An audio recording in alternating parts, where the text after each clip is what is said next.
तो अभी हम देख रहे हैं डेप्रिसिएशन। डेप्रिसिएशन बहुत सारे आप लोगों को टीचर्स लोग पढ़ाते हुए मिल जाएंगे। लगभग टीचर्स लोगों को पता ही नहीं होता है कि बच्चों को डेप्रिसिएशन पढ़ाया कैसे जाता है। तो अभी चलिए हम शुरू करते हैं वीडियो, ताकि आपका भाई आपके लिए एक वीडियो लाते रह रहा है, तो आप इस वीडियो को जरूर देखते रहेंगे। तो आप लोगों का मैं एक मेंटर हूं, आप अपने मुझे बड़ा भाई मान सकते हैं, एक दोस्त मान सकते हैं, एक गाइड मान सकते हैं, लेकिन मैं गुरुजी नहीं हूं, तो मैं सर नहीं हूं, ठीक है। तो यहाँ पे मैं आप लोगों का मेंटर हूँ। और डेप्रिसिएशन, अभी मैं आप लोगों को एक टॉपिक समझा रहा हूँ। देखो डेप्रिसिएशन होता क्या है, बड़े आसान भाषा में आपको बताता हूँ। देखो जब भी हम लोग किसी चीज़ को बुक में रिकॉर्ड करते हैं तो वो जर्नल एंट्रीज हो जाती है। अब जर्नल एंट्री से क्या बन जाता है, जर्नल एंट्री बनाने के बाद लेजर बन जाता था।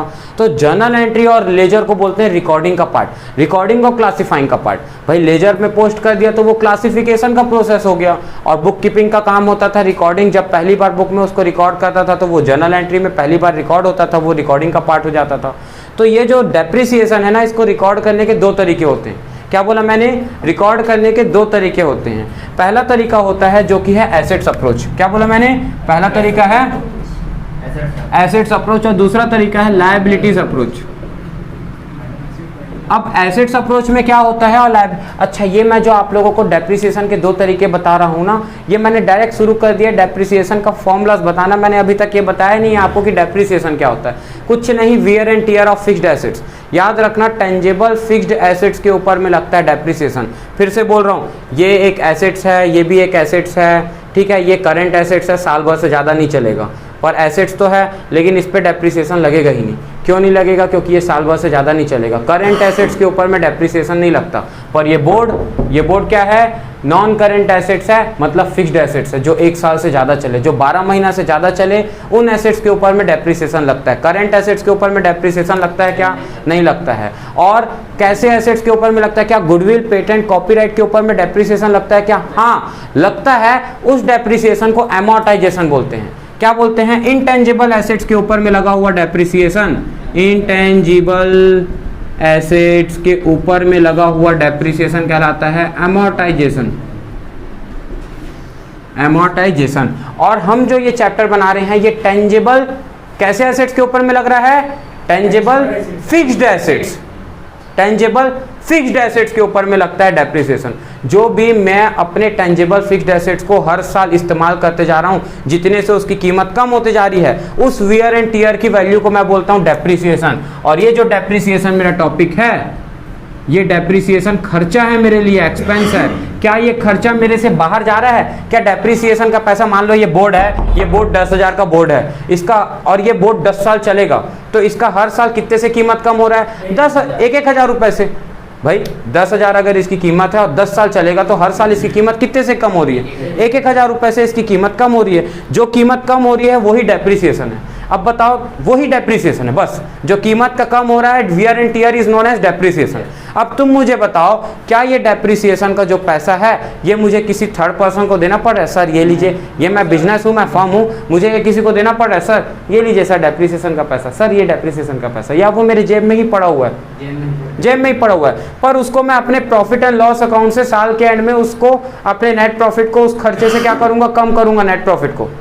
इसका मतलब वो खर्चा तो है, लेकिन एक ऐसा खर्चा है जो कैश एक्सपेंस नहीं है। वो कैसा एक्सपेंस बन जाता है, नॉन कैश एक्सपेंस बन जाता है। एक ऐसा खर्चा जो मेरे जेब में ही पड़ा रहेगा। आई बात समझ में।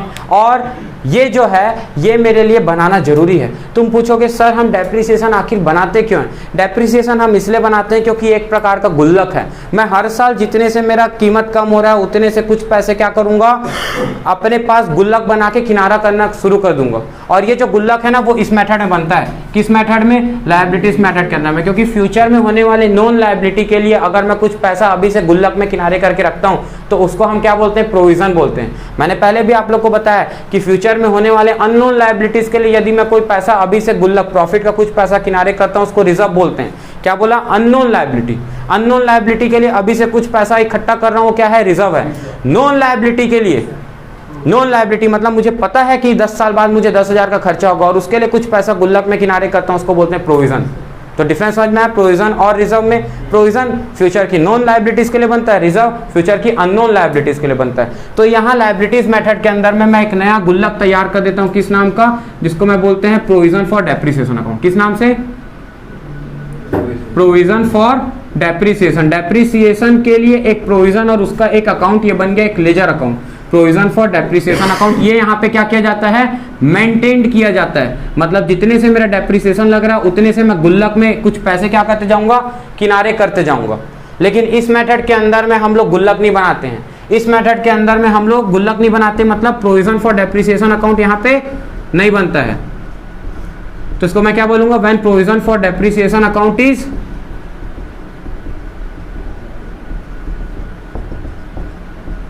Not maintained. याद रखना, डेप्रिसिएशन कैसे गुड्स के ऊपर में लगता है? टेंजेबल फिक्स्ड एसेट्स, गुड्स के ऊपर नहीं, टेंजेबल फिक्स्ड एसेट्स के ऊपर में डेप्रिसिएशन लगता है। और नेचुरल रिसोर्स की गिरावट होना, जैसे ओजोन लेयर की गिरावट होना, ऑक्सीजन लेवल की गिरावट होना, फॉरेस्ट की गिरावट होना, उसको क्या बोलते हैं? डिप्लीशन, डिप्लीशन बोलते हैं। और इसी प्रकार से अगर आपकी टेक्नोलॉजी गिरती है तो उसको क्या बोलते हैं? डेट्रियोरेशन, डेट्रियोरेशन। और जब टेक्नोलॉजी आपकी डेट्रियोरेट ज़्यादा हो जाती है तो वो क्या बन जाता है? बेकार। बेकार को इंग्लिश में बोलते हैं ऑब्सोलीट, ऑब्सोलीट। ठीक है। अब स्क्रैप वैल्यू क्या होता है? 10 साल बाद जब मैं इसको बेचूंगा तो इसको बेच के मेरे को कबाड़ी में 100 रुपये मिल जाएगा, ये इसकी भंगार की कीमत हो गई। इसको बोलते हैं स्क्रैप वैल्यू या रेसिडुअल वैल्यू। बची कुछ ही कीमत साल के एंड में, मतलब 10 साल के एंड में। तो ये हो गया क्या? रेसिडुअल वैल्यू या स्क्रैप वैल्यू। मैं बहुत सारे टर्म्स बोल रहा हूँ और ये टर्म्स को आप लोग वापस रिकॉल कर लेंगे, ये आपका अवेलेबल हो जाएगा। ठीक है, मेरी बात समझ में आ रही है? तो अब देखिए क्या है, ये दो मेथड बन गए। कैसे कैसे मेथड बन गए? When provision for depreciation account is not maintained, when provision for depreciation account is maintained. अब ये दो तरीका है on the basis of recording. क्या बोला मैंने? On the basis of recording. Book में रिकॉर्ड करने के लिए डेप्रिसिएशन को, अब हमारे पास, हम एक अकाउंटेंट हैं तो अकाउंटेंट के लिए बुक्स ऑफ अकाउंट में रिकॉर्ड करने के लिए डेप्रिसिएशन का दो तरीका। पहला तरीका है जहां पे एक गुल्लक नहीं बनता है, और दूसरा तरीका है जहां पे गुल्लक बनता है। जहां पे गुल्लक नहीं बनता है वहां पे क्या करना पड़ेगा? देखो इसको बैलेंस शीट से समझो। जब आप डेप्रिसिएशन लगा रहे हो तो डेप्रिसिएशन खर्चा है। जब आप डेप्रिसिएशन लगा रहे हो, मान लो आप फिक्स्ड एसेट्स है आपकी मशीनरी, अच्छा मशीनरी ले लेते हैं अब हम लोग। मशीनरी मान लो आपकी कितने की? 10,000 रुपए की मशीन है आपकी, और उसमें आप लोग क्या कर रहे हैं? 1,000 का आप क्या लगा रहे हैं? डेप्रिसिएशन लगा रहे हैं। तो माइनस कर दीजिए क्या? डेप्रिसिएशन को। कितने रुपए का? 1,000 रुपए का। और आउटर कॉलम मशीन का कितना पहुंच जाएगा? 9,000 रुपए। मतलब इस साल के एंड में मशीन की कीमत कितनी बचेगी? 10,000 नहीं, 9,000 रुपए, क्योंकि उस पर 1,000 का डेप्रिसिएशन जो मेरा खर्चा था वो माइनस हो गया। कैश से कम नहीं हुआ, देखो फिक्स्ड एसेट्स को कम कर दिया। किस मेथड के अंदर में? एसेट्स अप्रोच के अंदर में एसेट्स को कम कर देते हैं। जितने से डेप्रिसिएशन लग रहा है उतने से फिक्स्ड एसेट्स की कीमत कम क्या कर देंगे? हर साल कम। अगले साल फिर 1,000 रुपए हम क्या कर देते? कम कर देते। और 9,000 की मशीन कितने की बचती है? अगले साल के एंड में 8,000 की। फिर उसके अगले साल हम फिर 1,000 रुपए मशीन से कम कर देते, तो अगले साल फिर मशीन की कीमत कितनी बचती? 7। ऐसा करके हम तब तक मशीन की कीमत माइनस करते रहते जब तक मशीन की कीमत नेग्लिजिबल अमाउंट 1, 2, 5 रुपए या 0 रुपए के बराबर ना पहुंच जाए, या रेसिडुअल वैल्यू के बराबर तक ना पहुंच जाए, तब तक हम उस पर क्या लगाते रहेंगे? डेप्रिसिएशन लगाते रहेंगे। अब ऐसा करने में तो ये एक साइड इफेक्ट हुआ। आपने तो सिर्फ देखो, आप लोग अकाउंटिंग इक्वेशन पढ़े हैं, अकाउंटिंग इक्वेशन में आप लोगों ने देखा था कि कोई भी चीज का दो साइड इफेक्ट पड़ता है। और हम लोग को ये मैचिंग प्रिंसिपल और डुअल एंटिटी कॉन्सेप्ट, दोनों ही प्रिंसिपल जो चैप्टर 3 के हैं वो बोलते हैं कि अकाउंटिंग में बुक का ही नाम है डबल एंट्री बुक कीपिंग। कुछ आता है तो कुछ जाता है, बोथ साइड ट्रांजैक्शन होते हैं। तो फिलहाल आपका मशीन कम हो गया तो ये आपके लिए घाटा था, और घाटा को आप कहां से माइनस करते थे? कैपिटल से माइनस करते थे, लायबिलिटी साइड में। याद कीजिए, जब भी आप लोग डेप्रिसिएशन का क्वेश्चन बनाया अकाउंटिंग क्वेश्चन में, तो आप ऐसा ही करते थे कि आप कैपिटल जो भी दिया होता था ओनर का पास का, उधर से क्या माइनस कर देते थे? एक्सपेंस को, डेप्रिसिएशन को माइनस कर दिया 1,000 से। तो ये भी 1,000 से कम हो गया। मान लीजिए कैपिटल है 50,000 रुपए का, उसमें से 1,000 का डेप्रिसिएशन क्या हो गया? माइनस हो गया। तो कैपिटल कितना बचा? 49,000। कब बताइए? अकाउंटिंग क्वेश्चन टैली हुआ कि नहीं हुआ? Assets will be equal to liabilities plus capital. इधर भी एसेट्स भी 1,000 से कम हो गया और लायबिलिटी भी 1,000 से कम हो गई। इस मेथड को बोलते हैं क्या? Assets approach method, where the provision for depreciation account is not maintained. यहां कहीं पे देखो, बताओ कोई गुल्लक खुला है क्या बेटा? क्या कोई गुल्लक बना प्रोविजन फॉर डेप्रिसिएशन नाम से? नहीं। इसलिए कैसा मेथड था? Assets method. अब इसी की जनरल एंट्री निकाल लेते हैं। देखो डेप्रिसिएशन एक खर्चा था, और डेप्रिसिएशन एक खर्चा और expenses having debit balance as per the modern approach. इसलिए हम डेप्रिसिएशन को इस एंट्री के चलते क्या कर देंगे? जो हमारी पहली एंट्री बनेगी, ये पहली एंट्री मैं यहाँ पे लिख रहा हूँ ताकि आप लोगों को क्लियर रहे। क्या बन जाएगी ये पहली एंट्री? पहली एंट्री बन जाएगी, इसके लिए बता रहा हूं ना, एसेट्स मेथड के लिए जर्नल एंट्रीज। पहली एंट्री क्या बन जाएगी आप लोग की?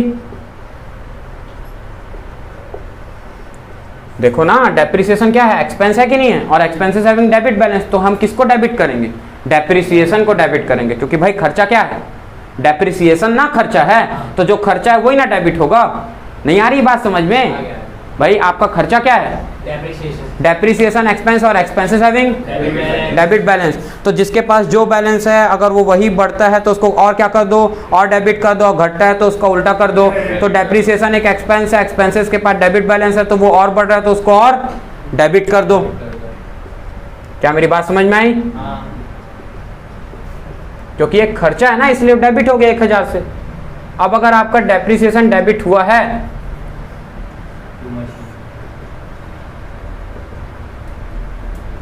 तो आप मुझे बताइए, डेप्रिसिएशन, ये डेप्रिसिएशन कर क्या रहा है?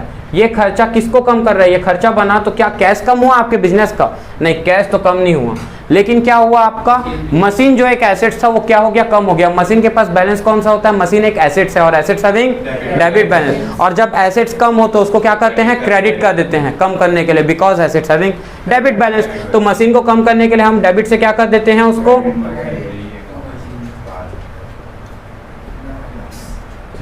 ये बन गई पहली एंट्री आप लोगों की डेप्रिसिएशन की। इसके कारण से ये वाला इफेक्ट पड़ा, पहला इफेक्ट। दूसरा इफेक्ट क्या पड़ा? आप जब इस डेप्रिसिएशन को देखो, कोई भी एक्सपेंसेस, लॉसेस और इनकम एंड गेन जो होते हैं, इसका ओपनिंग क्लोजिंग बैलेंस नहीं होता है, क्योंकि ये बैलेंस शीट में नहीं आते सीधा। ये साल के एंड में प्रॉफिट एंड लॉस अकाउंट से क्या हो जाते हैं? एडजस्ट हो जाते हैं। मतलब expenses, losses and income gain के पास में क्लोजिंग बैलेंस और ओपनिंग बैलेंस नहीं होता। ये मैंने लेजर के समय में भी आप लोगों को बताया था। लेजर के समय में भी ये आप लोगों को मैंने बताया था, इन्फॉर्म किया था। इसीलिए इनके बैलेंस को हम साल के एंड में क्या कर देते हैं? ट्रांसफर कर देते हैं प्रॉफिट एंड लॉस अकाउंट में। क्या बोला मैं? जो भी हमारे बिजनेस के खर्चे होते हैं, जैसे सैलरी है, रेंट है, इलेक्ट्रिसिटी है, डेप्रिसिएशन है, ये सब खर्चों को हम साल के एंड में क्या कर देते हैं? प्रॉफिट एंड लॉस अकाउंट से एडजस्ट कर देते हैं। खर्चों को हम प्रॉफिट एंड लॉस अकाउंट से क्या कर देते हैं? एडजस्ट कर देते हैं। बताऊंगा अभी थोड़ी देर में आप लोगों को ना, पूरा बदला लिया जाएगा आपसे। अभी जो आप लोग हरकतें कर रहे हैं ना, उसका रिएक्शन दिया जाएगा। तो भाई पहला ये क्या है? देखिए, इस एंट्री को बोलेंगे हम सेकंड एंट्री। देखो, क्योंकि ये डेप्रिसिएशन सीधा कहाँ से माइनस हो गया? कैपिटल से माइनस हो गया। लेकिन बेटा सीधा कैपिटल से माइनस नहीं होता है, ये कहाँ से बनता है? पहले जाता है प्रॉफिट एंड लॉस अकाउंट में। तो प्रॉफिट एंड लॉस अकाउंट हमारे लिए क्या हो जाता है? डेबिट हो जाता है। 1000 रुपए से हो गया। और क्रेडिट क्या हो गया? देखो, डेप्रिसिएशन पहली एंट्री में क्या था? डेबिट था। तो जब इसको हम बुक से ट्रांसफर करेंगे तो पहली एंट्री हो गई हमारी किसकी? ओपनिंग एंट्री या चार्ज एंट्री। पहली एंट्री को हम लोग बोलते हैं जहां पे मॉडर्न अप्रोच का रूल लगता है, लेकिन सेकंड एंट्री को हम लोग बोलते हैं क्लोजिंग या ट्रांसफर एंट्री। क्या बोलते हैं? क्लोजिंग और ट्रांसफर एंट्री। इस एंट्री के अंदर में rules of debit and credit नहीं लगता है। बस डेप्रिसिएशन एक खर्चा था, उस खर्चे को बुक से हटाना है। तो बताओ कितने से उसको मेरे को क्रेडिट करना पड़ेगा? जितने से वो पहली एंट्री में डेबिट है, उतने से मैं उसको क्या कर दूंगा? क्रेडिट कर दूंगा। तो ये बुक से क्या हो गया? इसका इफेक्ट बुक से खत्म हो गया। और वो जो मशीन कम हुई है उसका नेट इफेक्ट कहाँ चला गया? प्रॉफिट एंड लॉस अकाउंट में लॉस बन के। तो ये बन गया सेकंड एंट्री के चलते इफेक्ट पड़ा ये वाला, एंड फर्स्ट एंट्री के चलते इफेक्ट पड़ा ये वाला। मतलब फर्स्ट एंट्री जो थी वो एसेट्स की वैल्यू को कम करती है, और सेकंड वाली एंट्री जो थी वो कैपिटल की वैल्यू को कम करती है अंडर द एसेट्स अप्रोच। ये सब मैं आपको जो बता रहा हूँ ये अभी रिकॉर्डिंग बता रहा हूँ, आगे मैं आप लोग को एक न्यूमेरिकल भी इसका सॉल्व कराऊंगा डेप्रिसिएशन का। और दूसरा मेथड होता है प्रोविजन फॉर डेप्रिसिएशन अकाउंट। इस मेथड के अंदर में हम एसेट्स की वैल्यू को, फिक्स्ड एसेट्स की वैल्यू को हम कम नहीं करते हैं। Will not be changed under this method. तो क्या होता है? देखो यहाँ पे इस मेथड के अंदर में फिक्स्ड एसेट्स, मतलब मशीन जो अभी एक हमारी फिक्स्ड एसेट्स है ना, ऐसे एसेट जो साल भर से ज़्यादा चलेंगे, ऐसे एसेट्स को हम क्या बोलते हैं? फिक्स्ड एसेट्स बोलते हैं।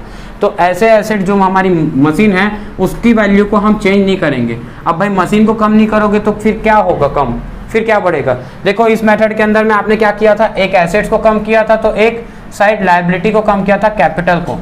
किस मेथड के अंदर में? एसेट्स मेथड के अंदर में। लेकिन लायबिलिटीज मेथड में क्या करते हो आप? एक लायबिलिटी को कम करते हो, मतलब कैपिटल को तो आप कम करोगे ही करोगे। क्यों? क्योंकि डेप्रिसिएशन क्या है? एक खर्चा है, और वो हमारे प्रॉफिट को क्या करेगा? मान लो हाइपोथेटिकली मैंने काल्पनिक दृष्टिकोण से, इमेजिनरी फॉर्म से मैंने ये 50,000 रुपये लिख दिया यहाँ पे। अब ये 50,000 रुपये का जो मेरा खर्चा है, 50,000 रुपये जो मेरा कैपिटल है, उसमें से मेरा खर्चा डेप्रिसिएशन का माइनस हो जाएगा, जिस प्रकार से यहाँ पे होता था। तो ये भी यहाँ से माइनस हो गया और मेरे पास कितना आ गया 49,000। लेकिन मैंने क्या बोला है, मशीन को यहाँ पे हम लोगों को फिक्स्ड एसेट्स को चेंज नहीं करना है इस मेथड के अंदर में। मतलब मशीन अपनी बुक वैल्यू पे ही आएगी। बुक वैल्यू मतलब होता है जितने पे उसको हमने खरीदा था। तो मशीन की कितनी कीमत थी, 10,000 रुपये थी, वो कम नहीं होगी। तो अगर मशीन कम नहीं हो रही डेप्रिसिएशन तो इस मेथड के अंदर में क्या होगा, तो यहाँ पे एक लायबिलिटी कम हुई थी तो दूसरी लायबिलिटी बढ़ जाएगी। अगर एसेट्स कम नहीं हो रहा है तो लायबिलिटी बढ़ जाएगी। अब तब भी टैली हो जाएगा, या तो एक एसेट कम होता है तो लायबिलिटी कम हो जाए, या तो एक लायबिलिटी कम होती है तो दूसरी लायबिलिटी कोई सी बढ़ जाए। तो इसीलिए वो पैसा यहाँ से निकल गया प्रॉफिट से, और वो पैसा निकल के कहाँ ऐड हो गया, वो पैसा निकल के कहाँ ऐड हो गया। वेट फॉर 5 मिनट्स, 5 मिनट रुको, पॉज करो उस वीडियो को, पॉज करना। तो देखो यहाँ पे क्या है, अब मैं बोल रहा हूँ इस मेथड के अंदर में हम लोग क्या करने वाले हैं भाई, एक साइड हमारी एक लायबिलिटी कम हो गई, तो यहाँ से जो पैसा निकला, ये पैसा निकल के कहाँ चला गया, एक नई लायबिलिटी बढ़ गई। इधर एक लायबिलिटी कम हुई तो एक नई लायबिलिटी बढ़ गई। इधर क्या हुआ था, एक एसेट्स कम हुआ था तो एक लायबिलिटी भी कम हो गई थी। लेकिन यहाँ पे एसेट्स कम नहीं होगा। क्यों कम नहीं होगा, क्योंकि यहाँ पे एक नई लायबिलिटी, हम एक नया गुल्लक बनाएंगे, किस नाम से, प्रोविजन फॉर डेप्रिसिएशन नाम से। मतलब जितने से डेप्रिसिएशन लग रहा है उतने से मशीन की कीमत को ना कम करने की जगह हम क्या करेंगे, प्रोविजन फॉर डेप्रिसिएशन नाम से एक नया लायबिलिटी बनाएंगे। तुम पूछोगे भैया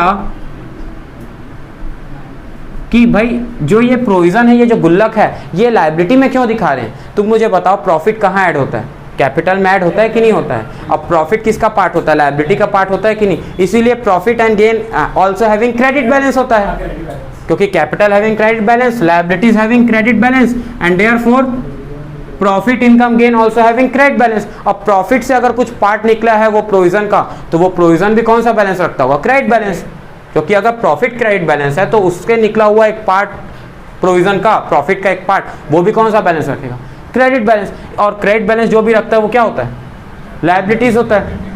इसीलिए हम प्रोविजन फॉर डेप्रिसिएशन को किस साइड दिखाते हैं, लायबिलिटी साइड दिखाते हैं। अब 1,000 से हमारा यहाँ खर्चा था तो 1,000 से हमारी एक नई लायबिलिटी बढ़ गई, गुल्लक में पैसा। ऐसे ही गुल्लक में हर साल 1,000 रुपये यहाँ पे क्या होते जाएगा, इसमें इस प्रोविजन फॉर डेप्रिसिएशन में इकट्ठा होते जाएगा।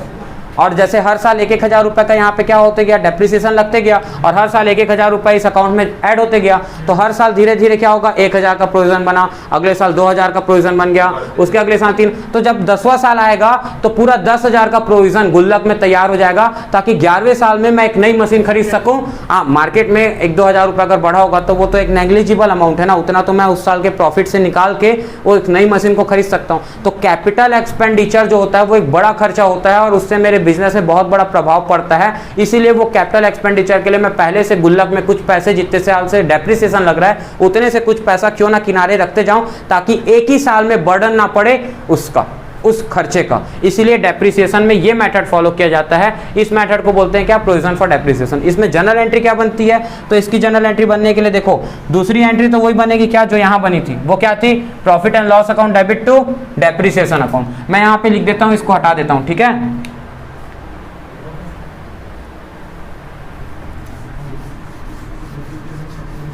देखो पहली एंट्री क्या बनेगी यहाँ पे, देखो दूसरी एंट्री तो सेम है। दूसरी एंट्री क्या बन जाएगी हमारी, profit and loss account debit. दूसरी एंट्री किसके चलते बनती, ये वाली एंट्री के चलते, profit and loss account debit to depreciation. यहाँ लिखा था ना हमने, टू डेप्रिसिएशन अकाउंट। जिस तरीके से ये एंट्री थी सेम एंट्री, लेकिन जो पहली एंट्री है वहां पे हमने क्या किया था, देखो मशीन को कम किया था, इसलिए मशीन जो है वो हमारा क्या हो गया था, कम हो गया था। लेकिन क्या इस मेथड में मशीन कम हुआ है, नहीं हुआ इस मेथड में मशीन कम। तो इस मेथड में पहली एंट्री में मशीन तो क्रेडिट नहीं होने वाला, लेकिन डेप्रिसिएशन क्योंकि एक खर्चा है, यहाँ क्रेडिट हुआ, तो पहली एंट्री में जरूर क्या हुआ होगा, डेबिट हुआ होगा, एक्सपेंस बन के।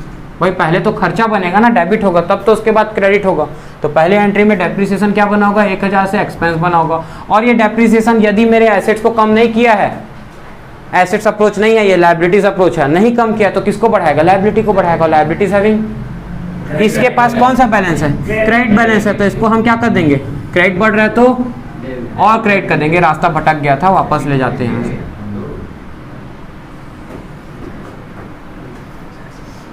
तो हम उसको क्या कर देंगे, क्रेडिट कर देंगे, किस नाम से, to provision for depreciation account, गुल्लक है भाई ये, गुल्लक 1000। ये बन गया आप लोग का क्या, 2 एंट्री बन गई। अब यहाँ पे आप लोग क्या लिखोगे, यहाँ पे क्या लिखोगे, narration being the depreciation created and charge to and transfer to profit provision for depreciation account. यहाँ पे क्या लिखेंगे, being the depreciation expenses is transfer to profit and loss account. यहाँ पे क्या लिखेंगे, being the depreciation is charge to machinery account. यहाँ पे क्या लिखेंगे, being the depreciation loss is adjusted to profit and loss account. ये बन गया आप लोगों की क्या, जर्नल एंट्री। और इसी जर्नल का आप लोग लेजर पोस्टिंग तो कर ही लेंगे। अभी हम इसको क्वेश्चन में बनाएंगे तो यही जर्नल एंट्री आपको लेजर पोस्टिंग में करने मिलेगा।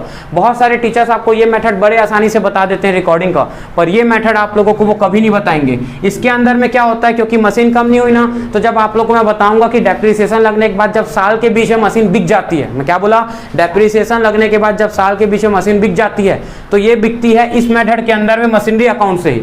लेकिन इस मेथड में बिकती है, एक नया अकाउंट बनता है जिसको हम लोग बोलते हैं asset disposal account, assets disposal. जिस प्रकार से आप लोग डिस्पोजल यूज करते हैं ना, उसी प्रकार से यहाँ से एसेट्स को डिस्पोज ऑफ करने के लिए एक नया अकाउंट खुलता है जिसको हम बोलते हैं क्या, एसेट डिस्पोजल अकाउंट। उस अकाउंट से डिस्पोज होती है। तो यहाँ पे 3 प्रकार के नए नए अकाउंट खुल जाते हैं, किस मेथड के अंदर में, प्रोविजन फॉर डेप्रिसिएशन अकाउंट के अंदर में। लेकिन यहाँ पे जरूरत नहीं होती है एसेट्स अप्रोच में। क्यों नहीं होती है, क्योंकि मशीन ही तो कम हो रहा है ना। तो जब मशीन बिकेगी तो मशीन ही अकाउंट से बेच देंगे, मशीन से ही बेच देंगे। जिस प्रकार से मशीनरी अकाउंट में जब हम खरीदते हैं मशीन, तो हम क्या लिखते हैं, machinery account debit to cash. तो मशीनरी अकाउंट के लेजर में डेबिट साइड में हम क्या लिखते हैं, टू कैश मशीन परचेज। उसी प्रकार से जब हम मशीन बेचेंगे तो क्या एंट्री बनेगी, bank account debit to machinery being the machine sold. तो मशीनरी अकाउंट क्या हो रहा है, क्रेडिट हो रहा है टू मशीनरी। तो मशीन के क्रेडिट साइड में क्या लिखूंगा, by bank being machine sold.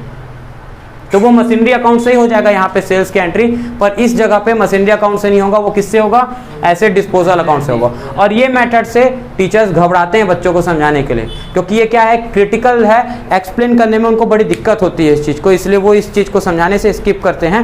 मैंने आप लोगों को बता दिया एज अ मेंटर जो मेरा काम था। लेकिन अभी यहाँ पे काम खत्म नहीं होता है, यहाँ से तो अभी पार्टी शुरू हुई है मेरे दोस्तों। इस मेथड के अंदर में 2 मेथड है, 2 मेथड है कैलकुलेशन का। अभी तो ये मेथड है मेथड ऑफ रिकॉर्डिंग, अब शुरू होता है मेथड ऑफ कैलकुलेटिंग, कि डेप्रिसिएशन का ये जो अमाउंट है मेरे भाई, इसको कैलकुलेट कैसे करोगे। इसके लिए टोटल हमारे सिलेबस में तो फिलहाल में अभी 2 ही मेथड हैं। आगे चल के आप क्लास में पढ़ेंगे तो आपको 7 मेथड, 8 मेथड, इवन 17 मेथड तक, 17 मेथड्स तक आपको मिलेंगे डेप्रिसिएशन कैलकुलेट करने के लिए। यदि आप सीए फाउंडेशन करने जाते हैं तो वहाँ पे भी आप लोगों को ये एक चैप्टर मिलेगा डेप्रिसिएशन का, जिसमें 17 मेथड आप लोगों को वहाँ पे सिखाए जाएंगे डेप्रिसिएशन को कैलकुलेट करने के लिए। पूरे 17 तो नहीं सिखाए जाएंगे, पर 8, 10, 12 तो सिखाए ही जाएंगे आपको डेप्रिसिएशन कैलकुलेट करने के, जो आपके एग्जाम में जरूर आएंगे।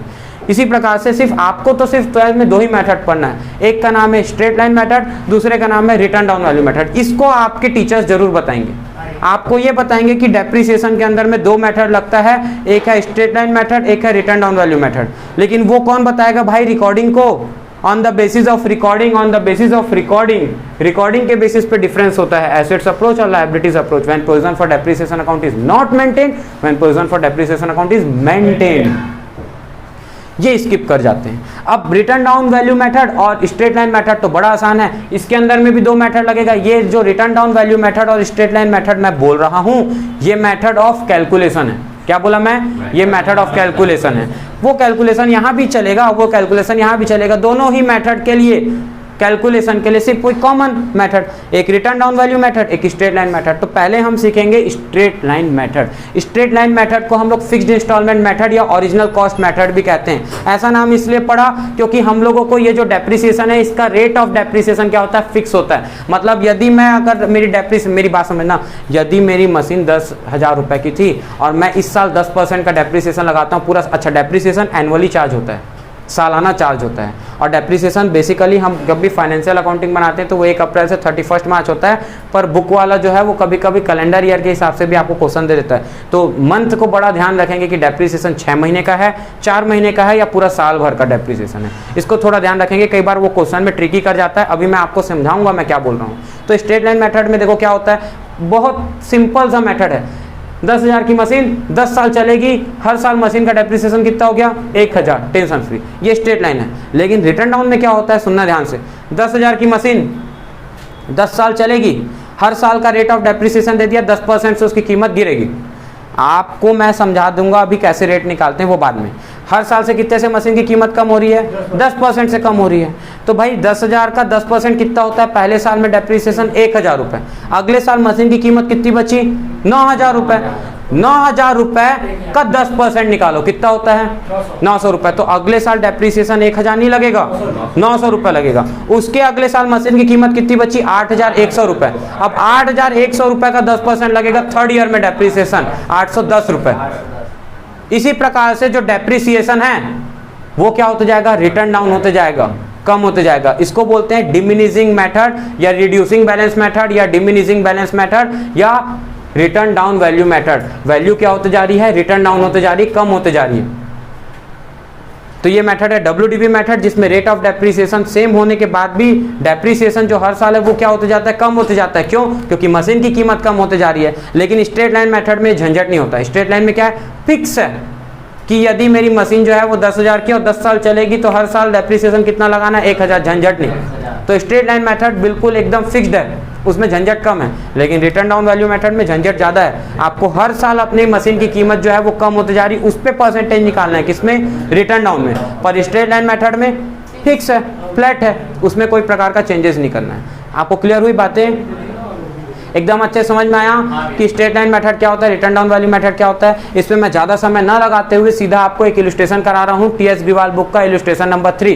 TS Grewal book is one of the best book for solving the accountancy, don't go for the other books. आप पूरे ऑल ओवर इंडिया में देख लीजिए, पूरे ऑल ओवर इंडिया में ना NCERT फॉलो कराई जाती है, हाँ NCERT इज द बेस, लेकिन NCERT भी फॉलो नहीं कराई जाती है, ना ही आप लोगों को कॉम्प्रिहेंसिव, ना ही आप लोगों को कोई और बुक्स फॉलो कराई जाती है। सबसे ज़्यादा चलने वाली जो बुक होती है हर एक स्कूल में वो TS ग्रिवाल है, ठीक है। तो अगर वो बुक फॉलो कराई जाती तो उसमें जरूर कुछ है। तो बिना मैं समय बर्बाद करे आप लोगों को बता देता हूं, ये एक पुराना एडिशन है। ये आप लोग को नए बुक में साया ब्रोस करके लिखा मिलेगा इलस्ट्रेशन नंबर 3 में। अब पुराने एडिशन में ये आप लोगों को मिलेगा लिखा हुआ नाम ब्रोस, नाम बस अंतर है, बाकी जो पूरा चीजें सेम है। यहाँ पे पुरानी बुक में इसमें दिया हुआ है 1 अक्टूबर 2016 क्वेश्चन में, और नए बुक में आप लोग को ये लिखा हुआ मिल जाएगा 1 अक्टूबर 2018। तो आप इस क्वेश्चन को जरा थोड़ा सा मैच कर लेंगे, बाकी पूरा कॉन्सेप्ट सेम है। इस क्वेश्चन को पढ़ के मैं अभी आप लोगों को बोर्ड में सॉल्व करके बताऊंगा। बेटा देखो क्या बोला है, राम ब्रोस ने परचेज किया मशीन 1 अक्टूबर 2016 को, जिसकी लागत पड़ी 1,50,000 रुपए और स्पेंड किया 10,000 रुपए उसके इंस्टॉलेशन में। मैं ये क्वेश्चन को हिंदी में ट्रांसलेट करके आपको बता रहा हूँ, ठीक है।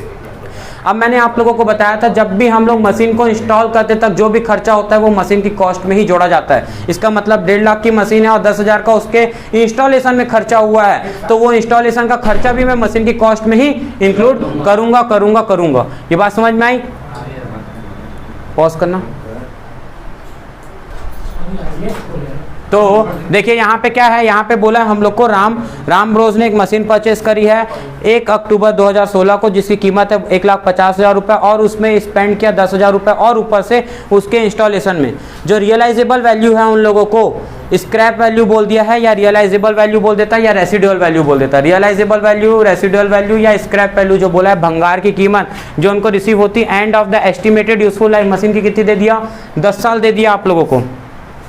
और वो भंगार की कीमत कितनी है, 10,000 रुपये है, ये बोल रहे हैं। और क्या बोला है, जो बुक है वो क्लोज हो रहा है हर साल, कब, 31 मार्च को हर साल बुक्स ऑफ अकाउंट क्लोज हो रहा है। आपको बोला है so the machinery account and depreciation account for this 3 years, इन 3 सालों के लिए मशीनरी अकाउंट और डेप्रिसिएशन अकाउंट आपको दिखाने के लिए बोला है। मतलब आपसे जर्नल एंट्री नहीं बोल रहा है बनाने के लिए, आपको बोल रहा है लेजर पोस्टिंग दिखाइए आप लोग सीधा इस डेप्रिसिएशन अकाउंट की, क्या लेजर पोस्टिंग बनेगी। अब देखिए यहाँ पे डेप्रिसिएशन का अमाउंट हम कैसे कैलकुलेट करेंगे। डेप्रिसिएशन में जब भी आप लोगों को अगर बोलता है एस्टिमेटेड यूजफुल लाइफ दे देता है, तो याद रखेंगे आप लोग हमेशा कॉस्ट ऑफ मशीनरी, मशीन की कॉस्ट कितनी दी हुई है, माइनस स्क्रैप वैल्यू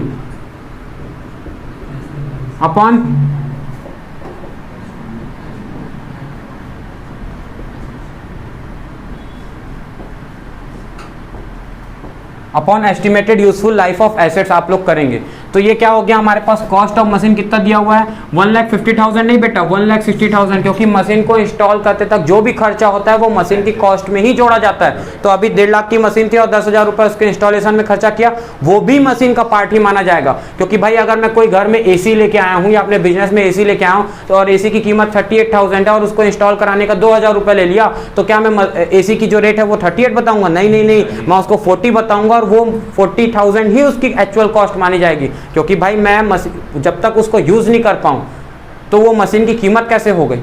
तो मशीन अधूरी हुई ना। वो तो मशीन की पूरी कीमत कब हुई? जब उसका इंस्टॉलेशन चार्ज भी उसमें जुड़ा हुआ हो। इवन जो ट्रांसपोर्टेशन चार्ज लगता है वो भी उसकी कॉस्ट में ही जोड़ा जाता है। जब तक मशीन हमारे यहाँ इंस्टॉल ना हो जाए तब तक उसके पहले जो भी खर्चा हो रहा है वो मशीन की कॉस्ट में ही जोड़ा जाएगा। ये बात समझ में आई? तो 1,60,000 की मशीन हो गई। स्क्रैप वैल्यू आपको कितना दिया हुआ है 10,000 रुपए और एस्टिमेटेड यूजफुल लाइफ कितना दिया है 10 साल दिया। ऐसा करने से आपको रेट ऑफ, इससे आपको क्या निकल गया पर एनम। बेटा याद रखना ये जो डेप्रिसिएशन का फॉर्मूला है इससे डेप्रिसिएशन पर एनम निकलता है, सालाना डेप्रिसिएशन निकलता है। तो आपका हर साल का डेप्रिसिएशन कितना निकल गया इस क्वेश्चन के लिए 15,000 रुपए पर एनम। अब मैं आपको जादू दिखाता हूं। इस मेथड को हम लोग बोलते हैं स्ट्रेट लाइन मेथड। अगर आपको मान लो यहाँ पे सीधा रेट दे देता, क्या बोल रहा हूं मैं, अगर आपको सीधा ये दे देता तो आप क्या करते, cost of machinery into rate upon 100 करके भी निकाल सकते थे। क्या? डेप्रिसिएशन। और यहाँ पे आपको स्क्रैप वैल्यू माइनस करने की जरूरत नहीं पड़ती इस मेथड के अंदर में। आप पूछेंगे ऐसा क्यों? ऐसा इसलिए क्योंकि रीजन देखो यहाँ पे देखना, इस फॉर्मूले से अभी मैंने स्क्रैप वैल्यू यहाँ से माइनस किया नहीं है भाई। आप यहाँ से सोचोगे कॉस्ट ऑफ मशीन दी कितनी 1,60,000 रुपए। अब इसका जो परसेंटेज निकलेगा वो कैसे 15,000 के बराबर आएगा? आपको ये डाउट जा रहा होगा। अब सबसे पहले हम लोग निकाल लेते हैं, अगर स्ट्रेट लाइन मेथड है तो उसमें रेट ऑफ डेप्रिसिएशन कैसे निकालेंगे। मैं इस क्वेश्चन के बेसिस पे आप लोगों को जो क्वेश्चन में नहीं पूछा गया वो भी निकालना बता रहा हूँ। रेट मतलब होता है दर, ये कैसे निकालेंगे डेप्रिसिएशन का। ये डेप्रिसिएशन का रेट निकालने के लिए हम लोग क्या करते हैं, depreciation upon cost of machine, actual cost of machine including installation charges, वो सबको इंक्लूड करके इनटू 100 कर दो तो क्या निकल जाएगा, रेट ऑफ डेप्रिसिएशन निकल जाएगा। अब देखो भाई डेप्रिसिएशन कितना था 15,000 रुपए था, कॉस्ट ऑफ मशीन कितनी थी 1,60,000 थी, इनटू 100 करो, देखो कितना परसेंटेज आ रहा है, कैलकुलेट करो। ये 3 0 ये 3 0 कैंसिल, ये 16 ये 15/16 इंटू 10 बचा, 15/16 इंटू 10 बचा। अब किससे किससे जा रहा है ये देखो, रुको एक बार मैं कैलकुलेटर से कैलकुलेट करके सीधा बता देता हूँ कितना परसेंटेज आया है। ठीक है, 15 into 10 divide by 16 is equal to 9.375% आ रहा है। कितना आ रहा है 9.375। इसका मतलब यदि मैं इस फॉर्मूले में रखूं डेप्रिसिएशन पर एनम का निकालने के लिए तो डेप्रिसिएशन मेरा आना चाहिए कितना 15,000। चेक कर लेते हैं आ रहा है कि नहीं। कॉस्ट ऑफ मशीन कितनी है 1,60,000, क्योंकि अभी इसमें से मैंने स्क्रैप वैल्यू तो माइनस किया नहीं है। इनटू रेट कितना निकाला, अभी मैंने रेट निकाला 9.375%, तो इनटू 9.375 अपॉन 100, परसेंटेज के लिए तो 100 लग जाता है। अब चेक करना ये है कि क्या इसका ये परसेंटेज निकालने से 15,000 आता है कि नहीं। यदि आया मतलब ये फॉर्मूला सही है कि उसमें से हमको स्क्रैप वैल्यू को माइनस नहीं करना पड़ेगा। यदि नहीं आया मतलब ये फॉर्मूला गलत है। तो हम चेक कर लेते हैं आ रहा है कि नहीं आ रहा है। 1,60,000 इंटू 9.375% इज इक्वल टू 15,000। देखो आ गया। इसीलिए इस मेथड से हम लोगों को पर एनम, अगर हम राउंड ऑफ कर देते तो अभी हमारा एग्जैक्ट 15,000 नहीं आता। बाकी आप कर सकते हैं, राउंड ऑफ कर सकते हैं, लेकिन एग्जैक्ट में बिल्कुल बिल्कुल आपको लिखना पड़ेगा। बिल्कुल आपको 4 ऑप्शन आएगा और आपको रेट निकालने जरूर बोलेगा। आपको डेप्रिसिएशन दे देगा, आपको कॉस्ट ऑफ मशीन दे देगा, तो आपको क्या निकालना पड़ेगा रेट ऑफ डेप्रिसिएशन, और 4 ऑप्शन आपको दे देगा। तो उसमें से आपको कोई एक ऑप्शन जो सही रहेगा उसमें टिक लगाना पड़ेगा। और पेपर ऑफलाइन होगा, ऑनलाइन की भूल में दिमाग ना लगाएं आप लोग अपना। ठीक है, अब आगे देखते हैं। ये क्लियर हुआ बेटा आप लोगों को, ये समझ में आया। ये पूरी चीजें आप लोगों को ऑन रिकॉर्डेड मिल जाएंगी, फोटो खींचने की जरूरत नहीं पड़ेगी।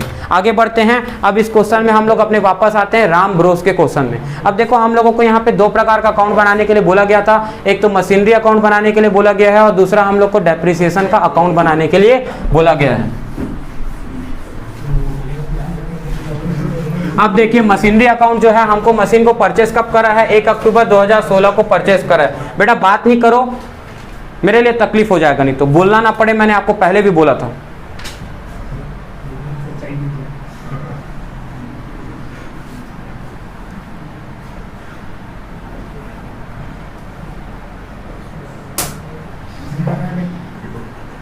देखिए ये एक कॉलम हो गया डेट का, ये एक कॉलम हो गया पर्टिकुलर्स का, ये हो गया एक कॉलम जर्नल फोलियो का, यहाँ हो गया अमाउंट, यहाँ हो गया डेट, ये हो गया पर्टिकुलर्स, ये हो गया जर्नल फोलियो और ये हो गया अमाउंट। ये क्रेडिट साइड हो गया, ये डेबिट साइड हो गया। ये बन गई हमारी मशीनरी अकाउंट। अब हमको बोला है कि 2016 को 1 अप्रैल को हम लोग क्या कर रहे हैं, मशीन खरीद रहे हैं, तो टू बैंक या फिर कैश हम लोग लिख देंगे। अब कितने की, सॉरी 1 अक्टूबर लिखा है, 1 अक्टूबर को। Thank you. 1,50,000 की मशीन है और 10,000 का उसका इंस्टॉलेशन चार्ज है, जो हम उसकी कॉस्ट में ही इंक्लूड कर देंगे। तो टोटल मशीन की कीमत हम कितनी दिखाएंगे, आउटर साइड में 1,60,000 रुपीज़ हम दिखाएंगे। अब हम लोगों ने डेप्रिसिएशन इसका कितना निकाला था 15,000। लेकिन ध्यान से देखेंगे इस बात को कि हमको हर साल बोला है कि every year book of account is to be close on 31 March. इसका मतलब कि इस साल का देखो ये ईयर कौन सा, 2016, मतलब 16-17 की बात हो रही, 2016-17 का ये अकेडमिक सेशन है। अकेडमिक सेशन बोलो या अकाउंटिंग ईयर बोलो, अकेडमिक सेशन नहीं बोलेंगे, अकाउंटिंग ईयर बोलेंगे, मैं यहाँ गलत था। तो अकाउंटिंग ईयर जो है ये कब का है, 2016-17 का है। तो 2016 एंड 2017। अब इस 2017 का जब ईयर एंड होगा कौन से डेट को होगा, 31 मार्च को होगा। इस 31 मार्च को क्या लग जाएगा, इस पे डेप्रिसिएशन लग जाएगा। अगर डेप्रिसिएशन मशीन अकाउंट से लग रहा है तो तुम बताओ ये कौन से मेथड ऑफ रिकॉर्डिंग है, ये एसेट्स अप्रोच है, where the provision for depreciation account is not maintained. अभी बताया था ना थोड़ी देर पहले, नॉट मेंटेन्ड वाला केस है, तब तो वो मशीन की कीमत को कम कर रहा है। तो ये जो डेप्रिसिएशन है कितने रुपए का लग गया। अगर आप यहाँ पे बोलते हो 15,000 तो आप थोड़ा सा गलत हो। रीजन इसलिए क्योंकि देखो आप अगर जरा गिनते हो अक्टूबर से लेकर के मार्च तक का महीना, मैं बोला ना यही ट्रिकीनेस आपको फंसाएगा। भाई आप मशीन खरीदे कब थे, अक्टूबर को, 1 अक्टूबर को। आपका साल एंड कब हो रहा है, 31 मार्च 2017 को। 1 अक्टूबर 2016 को आपने मशीन खरीदी है, ईयर एंड हो रहा है 31 मार्च 2017 को। जरा देखना कितना महीना है, अक्टूबर 1 महीना, नवंबर 2 महीना, दिसंबर 3 महीना, जनवरी 4 महीना, फरवरी 5 महीना एंड मार्च 6 महीना। तो इन दोनों के बीच का गैप कितना हुआ, 6 मंथ हुआ। लेकिन ये जो हमने डेप्रिसिएशन निकाला है 15,000 रुपए, वो साल भर का है, पूरा 1 साल का पर एनम है, 12 महीने का। तो यदि वो 15,000 रुपए 1 साल का डेप्रिसिएशन है, तो अभी तो डेप्रिसिएशन सिर्फ 6 महीने का है, इसलिए हम क्या कर देंगे 6/12 कर देंगे। ये कितना हो गया, 7,500 रुपीज हो गया। अब हम साल के एंड में क्या करते हैं, क्योंकि देखो मैंने आपको पहले भी बताया कि assets, liabilities, capital having opening balance and closing balance because they are shown in the balance sheet. तो ओपनिंग बैलेंस शीट होती है और क्लोजिंग बैलेंस शीट होती है, इसीलिए एसेट्स के पास, लायबिलिटी के पास और कैपिटल के पास ओपनिंग क्लोजिंग बैलेंस होता है। लेकिन एक्सपेंसेस, लॉसेज और इनकम एंड गेन के पास में ओपनिंग क्लोजिंग बैलेंस नहीं होता है, क्योंकि वो डायरेक्ट कहाँ पे आता है, प्रॉफिट एंड लॉस अकाउंट में जाता है, बैलेंस शीट में नहीं जाता है, इसीलिए उसके पास ओपनिंग क्लोजिंग नहीं होता है। पर ये तो एक एसेट्स है ना, इसके पास तो क्या होगा, ओपनिंग बैलेंस भी होगा, क्लोजिंग भी होगा। फिलहाल अभी ओपनिंग मतलब पिछले साल कोई मशीन थी ही नहीं, अभी तो खरीदी गई इसी साल, तो ओपनिंग नहीं था इसके पास, पर क्लोजिंग तो बनेगा। क्लोजिंग कैसे बनेगा, देखो जिधर साइड ज्यादा बैलेंस है उधर लिख दो। अब जिस साइड ये बैलेंस है उतना ही बराबर कहाँ आएगा, यहाँ भी आएगा।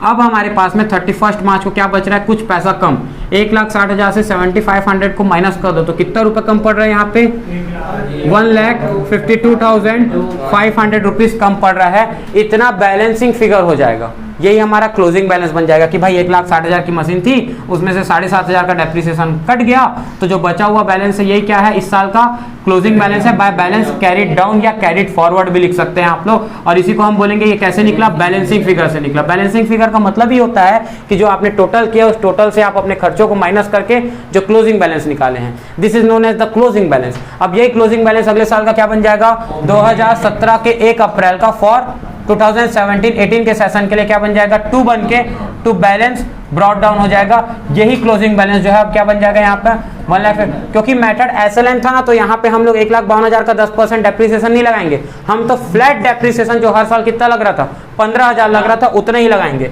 तो यहाँ पे देखो क्या हो गया, 2018 का 31 मार्च आ गया, भाई 17-18 तो 31 मार्च आ गया 2018 में। अब 2018 में मैं क्या लगाऊंगा, अब तो पूरा साल भर का डेप्रिसिएशन लग गया, 15,000। अब इसी प्रकार से मैं यहाँ पे क्या निकाल लूंगा, टोटल कर लेते हैं 1,52,500, 1,52,500। अब एक काम कीजिए, 1,52,500 से आप 15,000 माइनस कीजिए, कितना होता है 1,37,500 रुपीज़। यह क्या आ गया आप लोग का by balance carried down, closing balance, balancing figure साल के एंड में 2018 के 31 मार्च को, और यही क्लोजिंग बैलेंस 2019 में क्या बन जाएगा, 1 अप्रैल को ओपनिंग बैलेंस बन जाएगा।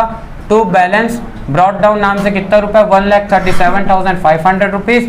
और इसमें इस साल क्या लग जाएगा, फिर इस साल लग जाएगा इस पे क्या, डेप्रिसिएशन लग जाएगा। कहाँ पे, इस साइड में, कौन से ईयर में, तो 2019 था ना बेटा ये, तो ये 2000 क्या हो जाए, अच्छा 2019 कैसे हुआ, ये तो 2018 हुआ ना भाई, 31 मार्च 2018, उसका अगला दिन क्या हो गया 1 अप्रैल 2018, ये क्या बन गया, ये 17-18 था तो ये 18-19 होगा, तो ये 18 था ये 19 है, 31 मार्च। अब यहाँ पे हम क्या लिखेंगे, बाय डेप्रिसिएशन, फिर वो स्ट्रेट लाइन मेथड है 15,000 रुपये का, और हमको सिर्फ 3 ही साल का बोला था डेप्रिसिएशन अकाउंट बनाने के लिए।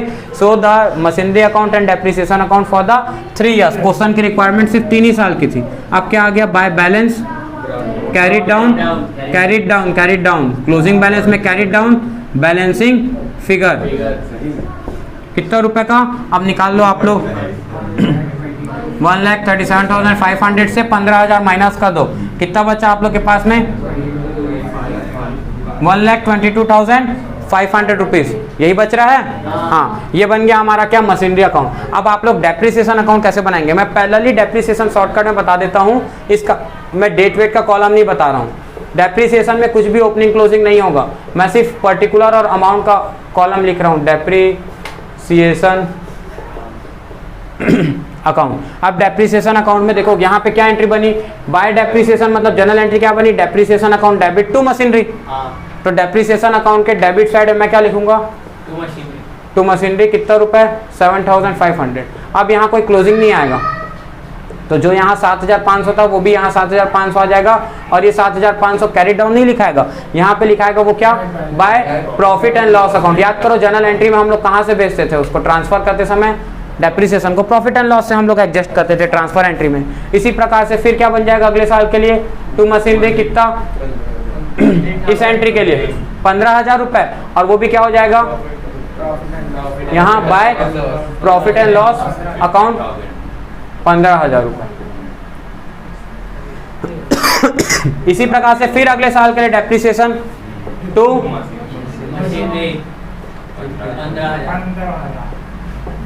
Bye profit and loss account 15,000, और ये आप लोग का बन गया किस मेथड से, when provision for depreciation account is not maintain, assets method से, वो भी स्ट्रेट लाइन मेथड से। आई बात समझ में। उम्मीद करूंगा आप लोगों को वीडियो पसंद आया होगा। यदि मेरा चैनल आप लोगों को पसंद आया तो please like share and subscribe जरूर करें, ताकि मैं आप लोगों के लिए और वीडियोस आते रहूं। भारत माता की जय।